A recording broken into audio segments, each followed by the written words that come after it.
sama ilmu Ustadz Felix Xiao ketika ditanya tentang negara luar yang maju tanpa agama.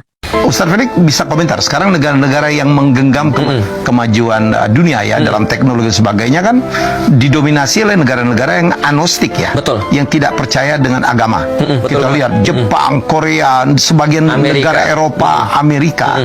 Ini fenomena apa lagi ya yang terjadi? Saya lihat itu adalah sesuatu yang wajar aja. Karena gini sebenarnya, untuk menjadi pintar kita nggak perlu agama. Untuk menyelesaikan banjir itu kita nggak perlu agama. Untuk buat teknologi yang paling bagus bisa buat pesawat kita nggak perlu agama. Tapi untuk bisa bahagia kita mutlak perlu agama. Makanya kalau kita lihat pada negeri-negeri yang tadi itu pasti ada tumbalnya tuh. Contoh Jepang itu fertility rate-nya di bawah 1,7. Ya, nggak nikah, menunda anak lahir. Betul. Ya. Kalaupun nikah anaknya satu. Nikah sama bantal. Nikah sama boneka ya. Waifu, anime. Artinya ini kan problematik nih. Amerika juga sama. Mereka dinobatkan the most dangerous place on earth ya. Jadi negeri yang paling banyak kejahatannya di seluruh dunia. Makanya paling banyak superhero di sana. Karena mereka mengimpikan sebuah suasana ketika mereka dirampok ada superhero yang nolong. Tapi ternyata ya tidak menembakkan masalah hampir tiap hari. Benar, tidak menyelesaikan masalah-masalah mereka. Jadi artinya teknologi yang mereka dapat justru membuat mereka makin terpuruk. Misal, berapa banyak kita lihat di acara-acara Dr. Phil tuh orang-orang stres. Gitu kan ya. Ada cowok pengen jadi cewek, ada cewek mengidentifikasi dirinya sebagai apa? Sebagai sofa.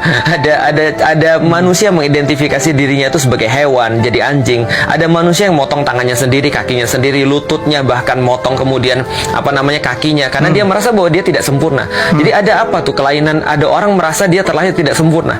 Jadi dia pikir harusnya tangannya bukan 5 jarinya, harusnya tangannya cuma 2 jarinya. Jadi dipotong 3-nya, matanya dirusak dan segala macam, dibuatin tanduk dan seterusnya. Ini kan orang-orang stres yang mereka tidak punya kehidupan. Makanya ketika orang-orang Amerika ngelihat kondisi yang terjadi di Palestina, mereka bilang, gila ya, kita dikelilingi dengan seluruh yang bersifat kemudahan. Kita teknologinya tinggi sekali, internet kita bagus dan segala macam. Tapi after all ini semua nggak nolong kita daripada mental illness.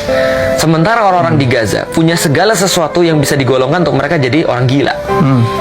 Yet mereka tetap kemudian bisa sane, tetap kemudian terjaga otaknya. Disinilah perlunya agama. Sains itu tidak ada hubungannya dengan agama. Karena sains itu cuma menjawab pertanyaan what and how. Tapi agama itu menjawab pertanyaan why. Nah, maka kalau saya ada orang kemudian mereka setinggi-tingginya sains itu tidak ada hubungan dengan agama. Artinya bisa jadi orang-orang pintar sains itu tidak beragama, bisa jadi juga orang-orang beragama tidak pintar sains. Tapi kalau Islam diterapkan seperti dulu, orang-orang yang pintar sains itu biasanya orang-orang beragama.